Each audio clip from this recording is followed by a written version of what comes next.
আসসালামু আলাইকুম সাথে আপনাদের সবাইকে স্বাগতম। আশা করি সবাই ভালো আছেন।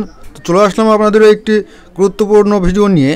তো কোয়েলের ডিম বর্তমানে আমরা কম বেশি সবাই খেয়ে থাকি, কেননা কোয়েল ইদানিং দেখা যাচ্ছে যে এর ফার্মিংটা অনেক বেশি হচ্ছে এবং ডিমটাও মানুষ আগে তেমন একটা খেত না বা চাহিদা অনুযায়ী পেত না, তবে এখন অনেকটা সহজলভ্য হয়ে গেছে। তো আমরা কয়টা ডিম খেতে পারবো বা এর পুষ্টিগুণ সম্পর্কে ইনশাল্লাহ সব কিছু আমরা জানব। তো কোয়েলের পাখির ডিম ছোট আকারের হলে পুষ্টিগুণে কিন্তু ভরপুর। একজন সুস্থ প্রাপ্তবয়স্ক মানুষ দৈনিক 3 থেকে 5টি কোয়েলের ডিম নিরাপদে খেতে পারবেন। এছাড়াও অন্যান্য গুরুত্বপূর্ণ বিষয় রয়েছে যেগুলো আমাদের জেনে রাখা অত্যন্ত গুরুত্বপূর্ণ। যদি আমরা কোয়েলের ডিম খেয়ে থাকি বা না খেয়ে থাকলেও জিনিসগুলো কিন্তু জেনে রাখা ভালো।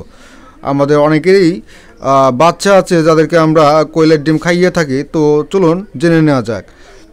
তার আগে যারা আমার চ্যানেলটি এখনও সাবস্ক্রাইব করেন না, অবশ্যই সাবস্ক্রাইব করে নেবেন, যাতে করে নতুন নতুন ভিডিও দেওয়া মাত্র আপনারা দেখতে পারেন।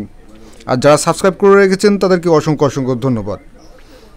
অ্যালার্জি বা স্বাস্থ্য সমস্যা থাকলে, যেমন ডিমের অ্যালার্জি, উচ্চ কোলেস্টেরল, চিকিৎসকের পরামর্শ ছাড়া বেশি খাওয়ানো উচিত নয়। বাচ্চাদের জন্য 1 থেকে 2টি ডিম যথেষ্ট। যেহেতু ডিমে কোলেস্টেরল থাকে, প্রতিদিন অতিরিক্ত পরিমাণে খাওয়া দীর্ঘমেয়াদে ক্ষতি হতে পারে। ভালোভাবে সিদ্ধ বা রান্না করে খাওয়া নিরাপদে। কাঁচা ডিমে স্যালমোনেলা সংক্রমণের ঝুঁকি থাকে, যা আমি গত ভিডিওতেও সুন্দরভাবে আপনাদেরকে বুঝিয়েছি। তো ইনশাল্লাহ ভিডিওটি আপনাদের ভালো লেগেছে। যদি ভালো লেগে থাকে তাহলে অবশ্যই ভিডিওটিতে একটি লাইক করবেন। তো আজকের মতো এখানেই শেষ করছি। খোদা হাফেজ।